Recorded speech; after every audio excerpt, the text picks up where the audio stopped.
Saya jemput Menteri untuk menjawab dalam masa 25 minit. Silakan.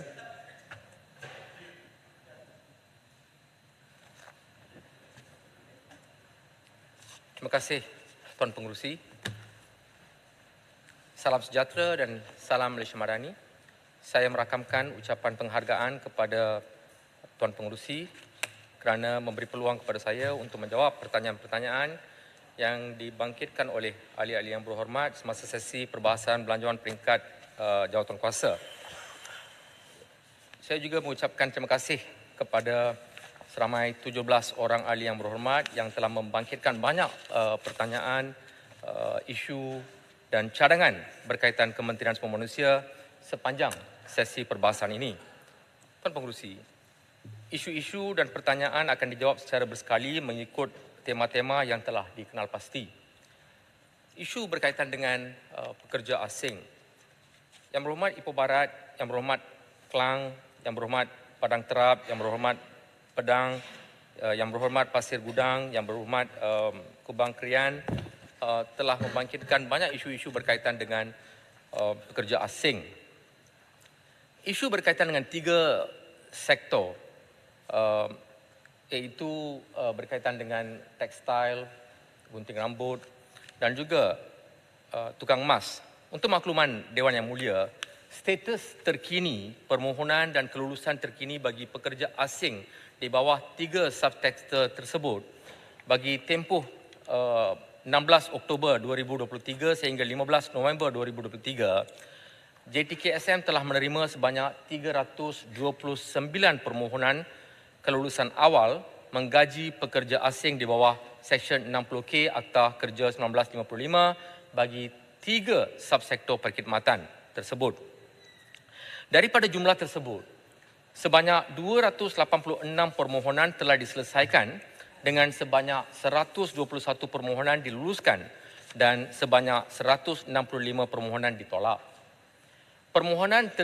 Penolakan tertinggi adalah disebabkan kesalahan di bawah Akta 446 iaitu melibatkan sebanyak 107 permohonan. Baki sebanyak 43 permohonan masih dalam tindakan JTKSM. Majikan yang telah mendapat kelulusan JTKSM perlu hadir sesi temuduga di One Stop Center KSM untuk proses kelulusan kuota selanjutnya. Berkaitan dengan isu pekerja asing terabai, Kementerian sedikit. Ya. Mengenai 3 subsektor tersebut, saya difahamkan ramai di antara yang telah memohon, yang berhormat Menteri tidak memberi alasan kenapa mereka tidak layak untuk mendapat. Saya harap alasan itu diberi dan beri sedikit masa kepada mereka supaya rayuan dapat dibuat. Yang kedua, perlu adakan perbincangan dengan stakeholders supaya mereka lebih faham. Mereka adalah orang biasa, perniagaan biasa. Dan setakat ini, adakah benar bahawa saya baca bahawa 7,000 pekerja dalam sektor ini telah dibenarkan oleh kementerian. Adakah ini benar? Okey, terima kasih Yang Berhormat Ipoh Barat. Saya memaham apa yang hendak diutarakan oleh Yang Berhormat Ipoh Barat berkaitan dengan isu 3 subsektor ini. Untuk makluman Yang Berhormat, pada awalnya permintaan daripada industri daripada 3 subsektor ini adalah sebanyak 15,000. Itu adalah permintaan awal. Tetapi kerajaan telah meluluskan supaya kita memberikan kuota sebanyak 7,500. Telah hanya separuh yang telah diluluskan. Oleh yang demikian, untuk ketiga-tiga subsektor ini, mereka juga dikawal selia oleh Kementerian Perdagangan Dalam Negeri sebagai agensi kawal selia dan mereka juga mempunyai beberapa syarat yang telah pun ditetapkan. Dan apabila mereka membuat permohonan awal, agensi kawal selia ini akan melihat kepada sama ada mereka menepati semua syarat-syarat yang telah pun ditetapkan. Dan syarat-syarat ini sebahagian besarnya bukan ditetapkan sekarang, ini adalah syarat-syarat yang sedia ada.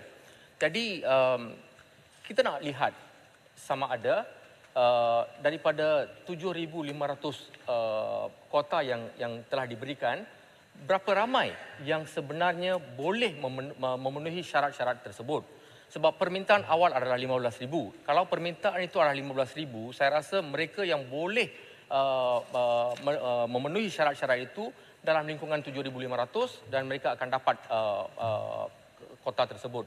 Tetapi seperti mana yang disarankan oleh Yang Berhormat Ipoh Barat, pertimbangan akan dibuat. Selepas melihat kepada keseluruhan berapakah permohonan sebenarnya yang masuk, dan kalau mereka tak layak disebabkan oleh syarat-syarat tertentu, maka kita akan melihat semula untuk mempertimbangkan bagi mereka yang tidak layak. Dengan izin, ketiga-tiga perniagaan ini mengalami situasi tenat, kekurangan pekerja.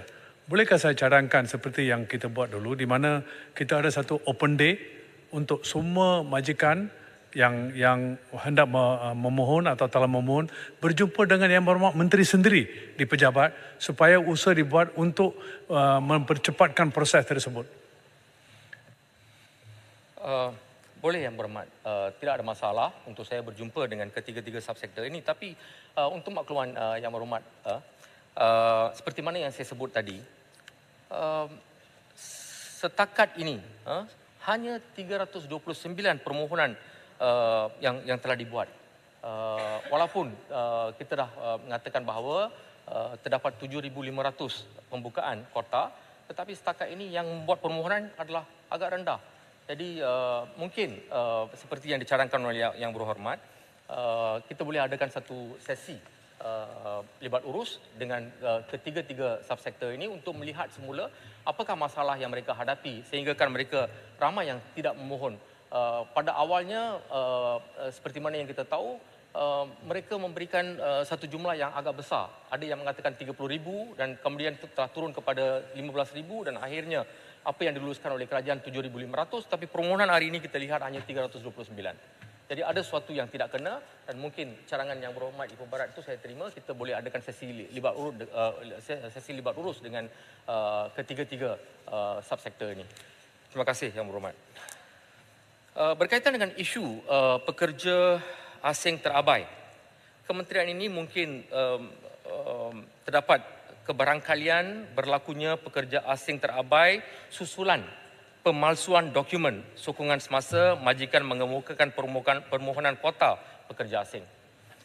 Proses temuduga yang telah dilaksanakan semasa permohonan kuota pekerja asing merupakan salah satu kaedah untuk menyemak ketulinan sesuatu dokumen. Semasa proses temuduga, majikan disyaratkan untuk membawa kedua-dua dokumen asal dan dokumen salinan untuk disemak oleh panel penemuduga. Selain itu, proses temuduga tersebut perlu dihadiri oleh majikan atau wakil syarikat yang dinamakan sahaja.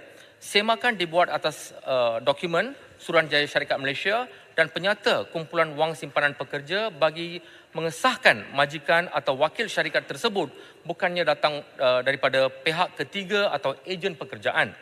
Sekiranya majikan disyaki mengemukakan dokumen palsu semasa proses temuduga, siasatan lanjutan akan dibuat melalui proses naziran ke atas syarikat tersebut.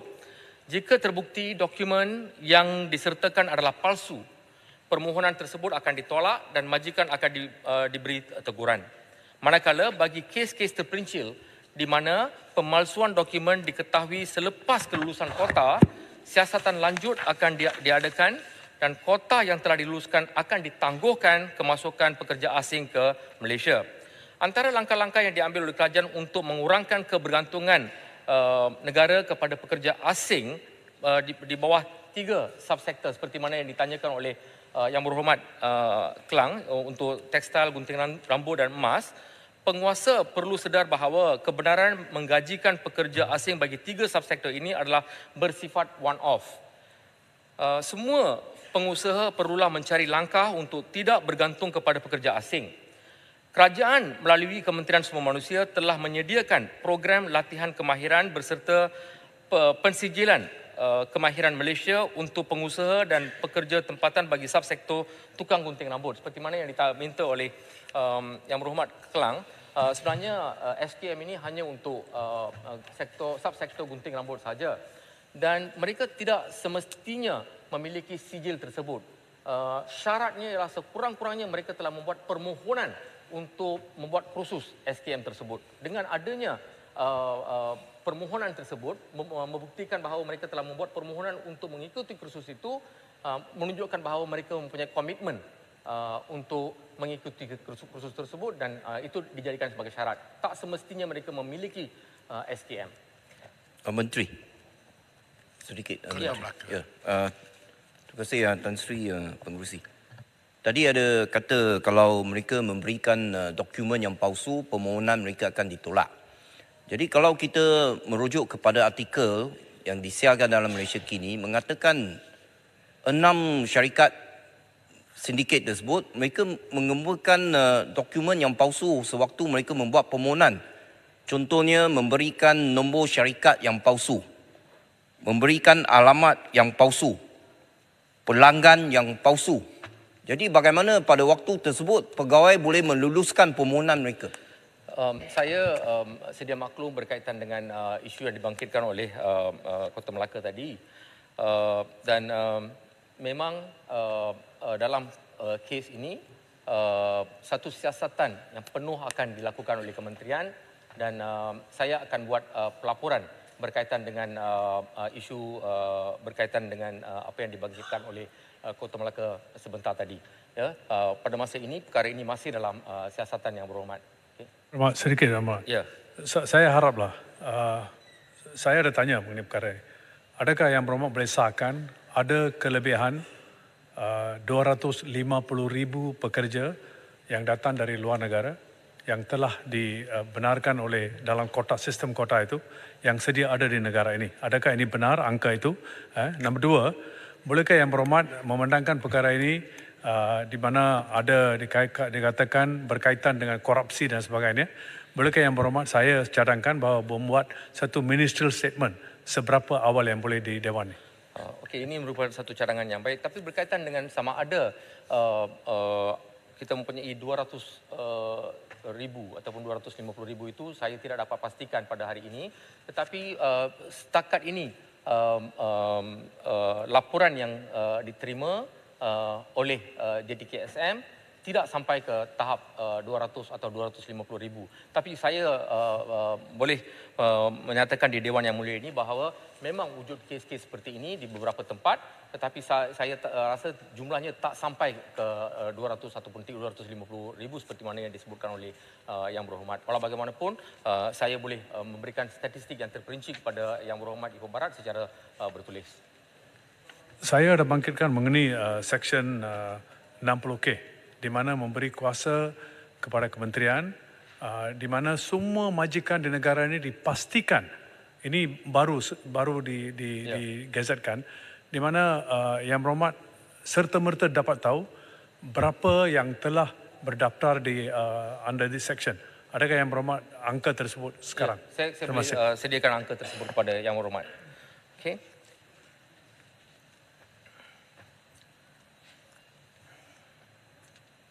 Selain daripada itu, untuk menjawab soalan Yang Berhormat Kelang juga, para pengusaha juga boleh mendapatkan bantuan unit transformasi masyarakat India, Malaysia, Mitra yang sedang bekerjasama dengan tekun untuk membantu pengusaha India memperkembangkan perniagaan khususnya untuk tukang gunting rambut berciri tradisional dan semi-tradisional beralih kepada perniagaan moden melalui bantuan pinjaman kewangan. Dan langkah ini akan menggalakkan penyertaan lebih ramai tenaga kerja tempatan khususnya belia yang berkemahiran dalam teknik penggunting rambut yang moden.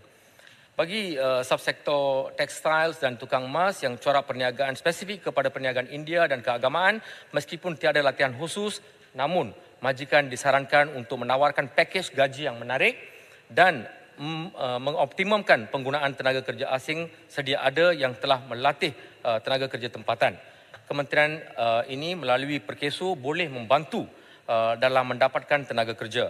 Namun begitu, dapatan tenaga kerja tempatan ini akan tertakluk kepada kesediaan pihak pengusaha untuk committed dalam menggajikan pekerja tempatan dengan mengubah dimensi perniagaan yang boleh menarik minat mereka. Ya, yang berhormat. Terima kasih Yang Berhormat Menteri kerana jawapannya agak bagus.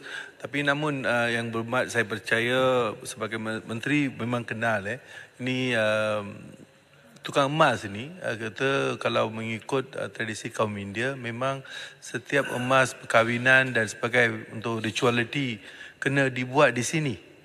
Dan kita sudah tidak ada pakar-pakar untuk buat perkara-perkara begini. Dan memang mudah untuk menyatakan bahawa pengaji sajalah orang tempatan, tapi sebenarnya pakar-pakar ini sebenarnya tak ada lagi. Sebab ini adalah satu kepakaran yang perlu diturun dari dari turun temurun.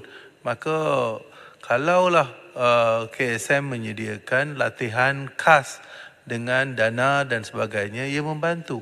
Itu sebab kita memohon agar kelulusan untuk warga daripada import daripada pekerja daripada India itu sangat penting. Terima kasih Yang Berhormat. Terima kasih Yang Berhormat Kelang. Seperti mana yang saya maklumkan awal-awal tadi, kelulusan yang kita berikan kali ini adalah secara one off. Jadi majikan-majikan ini harus bersedia. Kita tidak boleh bergantung untuk selama-lamanya. Jadi mereka kena cari jalan bagaimanakah mereka boleh melatih orang tempatan untuk kerja-kerja yang kita sebutkan tadi. Dan dari segi bantuan untuk latihan dan sebagainya, kita boleh bincang apakah kaedah terbaik untuk melatih mereka di negara kita. Selain daripada kita terus bergantung kepada pekerja asing daripada India untuk selama-lamanya. Untuk ketiga-tiga sektor tersebut. Ya, Tuan Pengerusi, dalam memastikan peluang pekerjaan untuk warga tempatan, selain meneruskan dasar pekerja asing tidak melebihi 15% daripada jumlah tenaga kerja serta pelaksanaan MTLM, Kementerian Sumber Manusia telah mengambil langkah-langkah seperti berikut. Menetapkan penggajian pekerja asing hendaklah berdasarkan kepada keperluan sebenar industri dan sektor-sektor yang dibenarkan sahaja, real industrial demand. Mewajibkan pengiklanan sekurang-kurangnya kekosongan untuk tempoh tidak kurang daripada 14 hari di My Future Jobs bagi tujuan pengambilan pekerja asing. Sekiranya tiada pengisian dari kalangan pencari kerja tempatan dalam tempoh tersebut, barulah majikan dibenarkan membuat permohonan pengambilan pekerja asing. Membuat saringan bagi memastikan hanya majikan yang berkeupayaan, genuine employers dan memenuhi standard perburuhan seperti pematuhan gaji minimum, menyediakan kemudahan kediaman berserta kemudahan asas dan tiada rekod pelanggaran kes buruh sahaja dipertimbangkan untuk permohonan pekerja asing. Selain itu, Kementerian Sumber Manusia juga menyediakan program latihan peningkatan kemahiran dan latihan semula kemahiran kepada golongan pekerja bagi mempertingkatkan kemajuan kendiri dalam menyesuaikan diri dengan perubahan keperluan kerja masa hadapan serta persekitaran global yang semakin kompetitif dan dinamik. Seterusnya membangunkan standard kemahiran pekerjaan kebangsaan dengan izin National Occupational Skills Standard bagi 21 sektor ekonomi yang menjadi rujukan dalam pembangunan program latihan di institut-institut latihan awam dan swasta mengikut tahap kemahiran yang diperlukan. Standard kemahiran pekerjaan kebangsaan ini dibangunkan dan dipantau secara bersama dengan industry lead body mengikut keperluan industri dan teknologi terkini.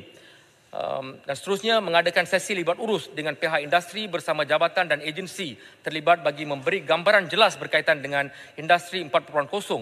Maklumat hasil perkongsian daripada sesi ini akan digunakan untuk menggaji dan meliti keperluan tenaga kerja bagi menghadapi industri 4.0 dan seterusnya mewujudkan peluang pekerjaan baru dan memperluaskan akses kepada warga negara untuk mendapat latihan dan pendidikan teknikal dan vocational TVET.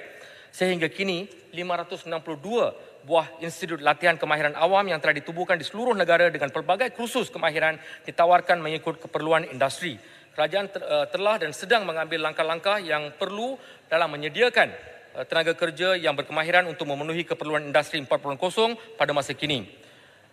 Berkaitan dengan pelaksanaan gaji minimum, persoalan yang dibangkitkan oleh Yang Berhormat Ipoh Barat, Yang Berhormat Pendang, Yang Berhormat Pengkalan Cepa, Yang Berhormat Padang Terap, Yang Berhormat Parit Sulong, Yang Berhormat Bakri. Kerajaan sentiasa memandang serius berkenaan agenda penstrukturan semula gaji terutamanya melalui pelaksanaan perintah gaji minimum. penilaian semula kadar gaji minimum dari masa ke semasa dilaksanakan berdasarkan senario pertumbuhan ekonomi negara dan perubahan kos sara hidup rakyat. Kementerian Sumber Manusia melalui Majlis Perundingan Gaji Negara MPGN sedang dalam proses melaksanakan kajian semula perintah gaji minimum.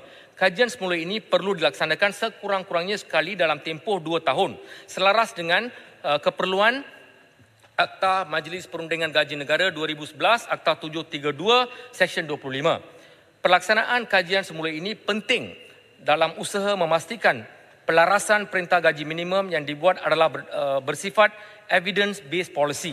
Kajian ini dilaksanakan melalui kaedah empirical kajian lapangan, pengumpulan data primer, dapatan daripada analisa data primer kajian lapangan ini merupakan input penting dalam usaha penilaian kadar gaji minimum. Bagi memperkukuhkan kajian ini, analisis kuantitatif berdasarkan data-data pentadbiran daripada pelbagai agensi termasuk Jabatan Perangkat Malaysia, Kementerian Kewangan, Bank Negara Malaysia, SME Corp dan juga daripada Kementerian Sumber Manusia sendiri dilaksanakan. Ini bertujuan menilai keupayaan ekonomi dan impak terhadap pasaran buruh negara dalam menetapkan kadar baru gaji minimum. Penentuan kadar gaji minimum dalam kajian semula ini juga mengambil kira indikator-indikator sosioekonomi seperti pendapatan garis kemiskinan PGK dan penengah gaji atau median wage dengan izin yang menggambarkan keupayaan majikan untuk membayar gaji, kadar pengangguran, produktiviti buruh dan perubahan indeks harga pengguna yang mencerminkan kos sara hidup. Untuk makluman Dewan Yang Mulia, sehingga kini fasa pelaksanaan kajian semula telah siap 80%. Jawatan Kuasa Teknikal Perundingan Gaji Negara JTPGN telah melaksanakan perundingan awam dan 15 sesi libat urus di seluruh negara. Pada masa sekarang, JTPGN sedang dalam proses menyediakan laporan dapatan daripada kajian tersebut. Sesi libat urus untuk bersifat melibatkan majikan, pertubuhan majikan, wakil pekerja, kesatuan sekerja dan orang awam bagi mendapatkan input dan maklumat berkaitan. Sesi ini penting dalam usaha mendapatkan input secara kolektif sebagai asas penetapan kadar gaji minimum. Seperti yang kita sedia maklum, pasaran buruh negara merupakan ekosistem dinamik yang melibatkan perubahan dalam struktur guna tenaga. Selaras dengan perubahan ini, kajian impak dilaksanakan bagi tujuan mengkaji perluasan skop pemakaian gaji minimum kepada komponen-komponen guna tenaga yang lain. Hormat Tanti Speaker, minta laluan Menteri boleh? Boleh. Saya tengok time Menteri pun tak sampai 3 minit dah. Dua perkara yang saya sebutkan tadi, yang berhormat Menteri. Pertamanya mengenai cadangan supaya dibuat pembesaran kapasiti EdTech Kulim yang mempunyai potensi yang besar untuk menjadi peneraju TVET di kawasan wilayah utara. Keduanya menggunakan HRDF Corp, dana yang begitu besar untuk kita majukan atau jayakan agenda TVET Malaysia. Yang berhormat Kubang Asu, terima kasih. Berkaitan dengan EdTech, Yang Berhormat telah pun menjemput saya untuk datang. Dan saya juga telah beritahu kepada Yang Berhormat pada hari itu bahawa saya akan datang dan saya akan mungkin pada awal tahun hadapan saya akan melawat EdTech dan mungkin kita boleh bincang dengan lebih terperinci berkaitan dengan apa yang boleh kita buat untuk mengembangkan EdTech di sana. Dan seterusnya berkaitan dengan penggunaan dana HRD Corp untuk TVET. Memang perkara ini telah pun dibincangkan dan ia juga dalam cadangan untuk pelaksanaan. Terima kasih Yang Berhormat. Berkaitan dengan penggiat gig, isu yang dibangkitkan oleh Yang Berhormat Pengkalan Cepa dan Yang Berhormat Tenggara. Kerajaan sentiasa menggalakkan pekerja gig mencarum di dalam skim keselamatan sosial pekerjaan sendiri SKSPS dengan mengadakan kerjasama strategik dengan Kementerian Pengangkutan MOT bagi memandatorikan caruman di bawah SKSPS sebelum pemandu mendapat lesen atau memperbaharui lesen memandu vokasional yang dikeluarkan oleh Jabatan Pengangkutan Jalan JPJ. Selain itu, mengadakan sesi libat urus berterusan bersama penyedia platform gig di Malaysia dalam memastikan jaringan perlindungan keselamatan sosial ke atas orang bekerja sendiri di bawah selian mereka seperti Grab, Foodpanda dan McDonald. Kolaborasi strategik antara dua hala dengan memeterai memorandum persefahaman MOU dengan agensi yang berkaitan seperti Foodpanda dan McDonald dalam memastikan ahli-ahli yang berdaftar di bawah mereka mendapat perlindungan keselamatan sosial dengan mendaftar dan mencarum di bawah SKSPS Perkeso. Kerjasama strategik dengan bahagian perancangan ekonomi negeri BPEN untuk menaja caruman dan meletakkan prasyarat daftar caruman kepada penggiat gig, penjaja dan para petani. Contohnya Kerajaan Negeri Melaka akan menetapkan prasyarat pendaftaran SKSPS bagi permohonan lesen penjaja bermula bulan Disember 2023. Manakala Kerajaan Negeri Pulau Pinang juga secara dasarnya bersetuju untuk melaksanakan prasyarat ini bermula Januari 2024. Dan seterusnya menyediakan inisiatif program SPS Padanan Caruman di bawah Belanjawan 2022 dan 2023. SPS Padanan Caruman merupakan insentif bayaran caruman 80%, iaitu RM6.20 dibiayai oleh kerajaan, manakala orang bekerja sendiri hanya perlu membayar sebanyak 20%, iaitu sebanyak RM46.60 sahaja daripada kadar caruman yang berjumlah RM232.80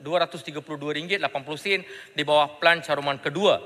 Kumpulan sasaran di bawah SPS padanan caruman ini dikhususkan kepada 11 kategori antara SPS Gig 3.0, SPS Seni 2.0, SPS Jaja 2.0, SPS Agro, SPS Joran, SPS Lain Upaya 2.0, SPS Asal, SPS Sukan dan SPS Usaha Wanita 2.0.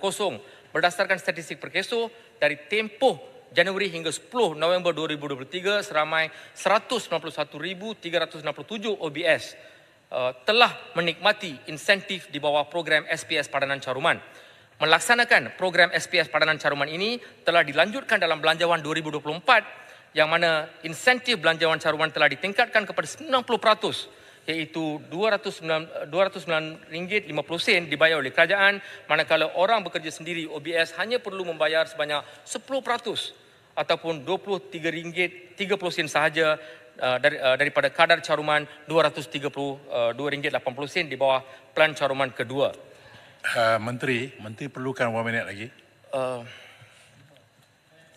minit boleh? 10 minit? Ya. Okey, set 10 minit.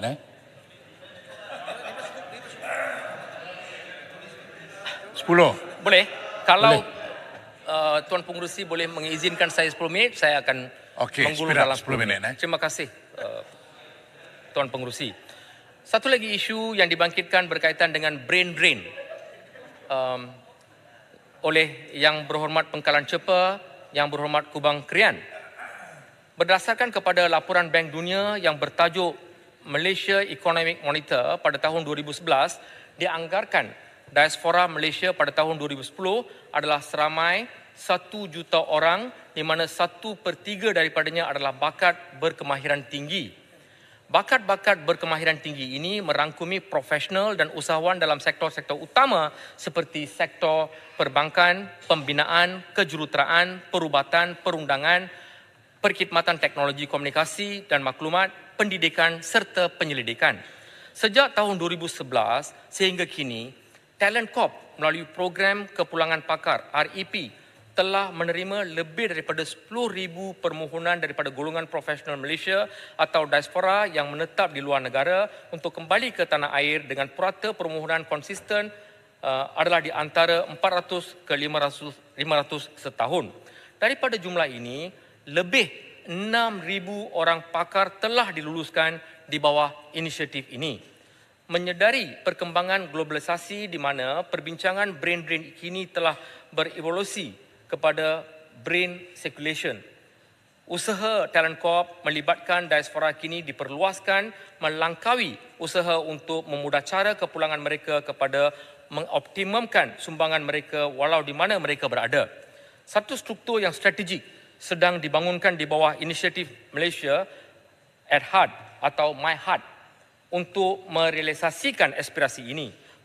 Pembangunan inisiatif ini adalah berdasarkan kepada hasil dapatan kajian selidik yang telah dilaksanakan dalam kalangan diaspora Malaysia pada awal 2021, di mana 92% daripada diaspora bersedia untuk menyumbangkan kepada negara dalam pelbagai kapasiti, manakala 85% lagi bersedia untuk kembali ke Malaysia. Melangkaui program REP, pelaksanaan My Heart ini akan turut merangkumi pelbagai usaha untuk memudah cara diaspora Malaysia untuk merangkumi pelbagai peluang pekerjaan, pendidikan untuk anak-anak, peluang untuk berkolaborasi dengan institusi tempatan, usaha memudah cara permit masuk pasangan dan anak-anak bukan warga negara, maklumat pasangan kerja dan sebagainya.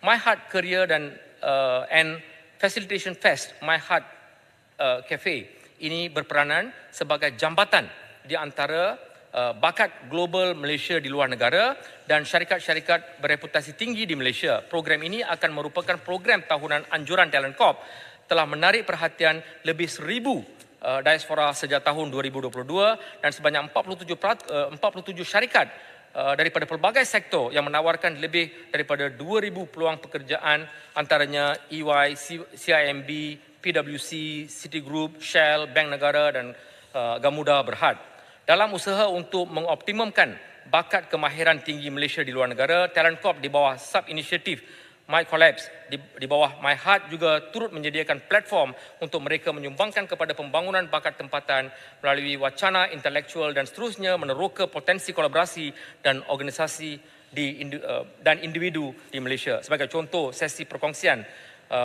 di antara Dr. Ahmad Syahid Ahmad Fazal, pencipta sebuah formula saintifik yang dinamakan Indeks Persepsi Penyejukan dan nombor Fazal bersama pelajar dan juga jurutera muda di Malaysia yang diadakan pada hujung November 2022. TVET berkaitan dengan isu-isu yang berkaitan dengan TVET, Yang Berhormat Pengkalan Cepa, Yang Berhormat Parit Sulong, Yang Berhormat Padang Besar, Yang Berhormat Pendang, Yang Berhormat Kubang Krian, Yang Berhormat Padang Terap, Yang Berhormat Tenggara dan Yang Berhormat Kubang Pasu. Inisiatif kerajaan untuk menggalakkan lepasan sekolah sertai TVET. Kementerian Semua Manusia melalui Perbadanan Tabung Pembangunan Kemahiran PTPK menyediakan insentif untuk menggalakkan penyertaan pelajar lepasan sekolah untuk mengikuti latihan kemahiran TVET, iaitu 1. Menawarkan produk pembiayaan pinjaman latihan kemahiran Islamik yang menggunakan konsep Al-Qad tanpa ujrah. Ini bermakna pinjaman tidak dikenakan caj tadbir dan pelatih hanya perlu membayar balik pokok pinjaman sahaja setelah tamat latihan. Yang kedua, pemberian pinjaman latihan kemahiran yang meliputi yuran latihan, bayaran premium insurans, allowance sara hidup, kemudahan pinjaman komputer sehingga 2,500 dan kemudahan pinjaman pengangkutan sebanyak 2,000. Dan yang ketiga, pembiayaan latihan kemahiran secara package dengan program pensijilan profesional sebagai nilai tambah kepada program SKM untuk meningkatkan kebolehpasaran pelatih. Kementerian Semua Manusia bekerjasama dengan Kementerian Pendidikan dan juga Kementerian Pengajian Tinggi untuk memastikan program-program yang ditawarkan di IPTA dan IPTS selaras dengan keperluan sumber tenaga manusia di pasaran buruh. Isu ketidakpadanan kemahiran atau dengan izin skills mismatch merupakan satu isu yang sering diutarakan di Parlimen. Sehubungan itu, Kementerian Semua Manusia memandang serius perkara ini apabila ia melibatkan graduan daripada institusi berteraskan TVET dan sedang menjalankan pelbagai usaha untuk menangani isu ketidakpadanan kemahiran. Kementerian Semua Manusia melalui Jabatan Pembangunan Kemahiran JPK telah memperkenalkan dan melaksanakan sistem latihan dual national SLDN berkonsepkan dengan izin work-based learning WBL, iaitu pembelajaran dalam persekitaran kerja sebenar melalui kemahiran hands-on kepada aktiviti kerja di syarikat. Latihan SLDN merangkumi dua situasi pembelajaran, iaitu 70% hingga 80% latihan praktikal di syarikat yang bertauliah dan 20 hingga 30% latihan teori di pusat latihan SLDN. Program SLDN ini telah mengeluarkan ribuan graduan berasaskan standard kemahiran pekerjaan kebangsaan ataupun dalam singkatannya NOS dengan izin National Occupational Skills Standard. Standard kemahiran pekerjaan kebangsaan merupakan silibus TVET yang dibangunkan berdasarkan permintaan dan kehendak industri.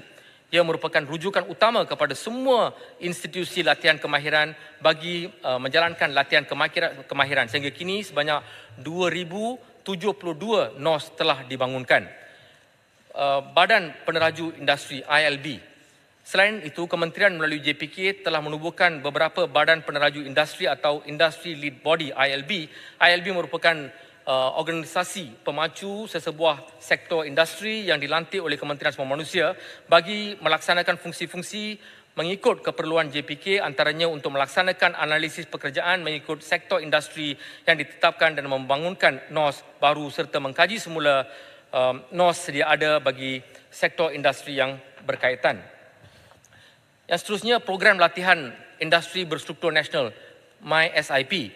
KSM melalui Talent Corp pula sedang giat menjalankan program latihan industri berstruktur nasional MySIP. MySIP merupakan inisiatif kerajaan untuk memberi peluang latihan industri berkualiti kepada graduan tempatan di samping insentif potongan cukai berganda kepada pihak industri. Pelatihan latihan industri yang menyertai MySIP layak menerima allowance latihan industri berbayar 500 untuk SKM 1 hingga 4 dan RM600 untuk SKM 5, diploma dan ijazah. Melalui MySIP, bakat muda diberi pendedahan awal kerjaya dan padanan kemahiran yang diperlukan oleh industri. Sejak dilaksanakan bermula 2012, MySIP telah berjaya memberi manfaat kepada lebih 120,000 bakat muda tempatan dan kolaborasi Industri Academia Collaboration, IAC. Program kolaborasi industri akademia oleh Talent Corp berperanan sebagai galakan kepada institut akademia supaya lebih proaktif dan dalam intervensi industri sebagai usaha mewujudkan padanan antara keperluan industri dan penawaran industri akademik. Pihak Talent Corp telah menjalankan inisiatif kolaborasi industri akademia merentasi 10 sektor ekonomi di Malaysia seperti pelancongan, informasi teknologi, animasi dan permainan video. Electrical dan elektronik, industri perubatan, logistik, bioteknologi dan perkhidmatan peralatan minyak dan gas. Bagi tahun 2023, Talent Corp telah melaksanakan beberapa bengkel IAC mengikut sektor ekonomi dan negeri iaitu di Johor dan Sabah, perniagaan kecil dan sederhana di wilayah utara, perkhidmatan perniagaan global, pengangkutan kereta api dan teknologi baru dengan penglibatan lebih 300 wakil industri dan akademia. Portal My Future Jobs.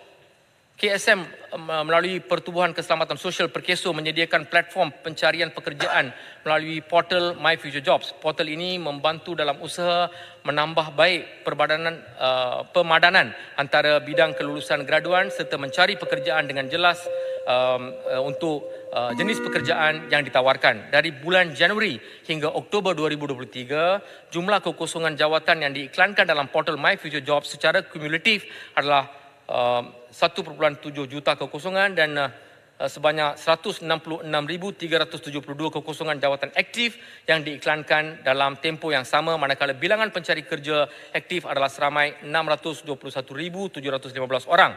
Seramai 180,185 individu telah mendapat penempatan pekerjaan. Dan akhir sekali, Tuan Pengerusi, pelaksanaan Tafiz TVET. Pada masa ini, tiada sebarang ketetapan yang dibuat oleh kerajaan agar semua pusat-pusat tafiz awam dan swasta untuk berdaftar perlu mempunyai modul berkaitan TVET bagi tujuan laluan kerjaya. Penerapan modul berkaitan TVET kepada para pelajar tafiz dilihat sebagai satu nilai tambah yang amat signifikan dalam membantu lepasan tafiz merencanakan dan meluaskan skop kerjaya mereka. Kementerian Sumber Manusia melalui Majlis Pembangunan Kemahiran Kebangsaan MPKK telah menubuhkan jawatan kuasa kerja pembangunan tafiz TVET yang berperanan membantu dan menasihati institut tafiz dalam memperkasakan kurikulum, bahan pengajaran dan pembelajaran, peningkatan kompetensi pegawai dan aspek pensijilan. Tuan Pengerusi, ada banyak lagi tetapi oleh kerana Tuan Pengerusi, satu ya. Sebab Yang Berhormat tak jawab soalan saya. Kerana Yang Berhormat kata nak jawab secara bertulis pun boleh. Iaitu apakah status terkini penubuhan Suruhanjaya Ekonomi GIG Malaysia yang kerajaan telah umumkan, untuk dan sebelum Suruhanjaya ditubuhkan, apakah perlindungan yang boleh diberikan kepada pekerja-pekerja GIG yang sekarang ni bebas, terbuka, dan kita bimbang mereka ini mungkin dibuli dengan izin oleh majikan. Terima kasih Yang Berhormat Rau. Untuk makluman Yang Berhormat Rau, pada ketika ini Kementerian Sumber Manusia sedang merangka garis panduan untuk penggiat GIG dan ada juga cadangan kerajaan untuk menubuhkan Suruhanjaya GIG dan perkara ini juga akan dibawa kepada perhatian Kabinet tidak lama lagi. Terima kasih Yang Berhormat. Dan untuk menjawab soalan-soalan lain yang dikemukakan oleh ahli-ahli Yang Berhormat yang lain, saya akan menjawab secara bertulis. Terima kasih Tuan Pengerusi. Baik. Yang Berhormat, masalah ialah bahawa wang sejumlah RM889,552,900 ringgit untuk kepala B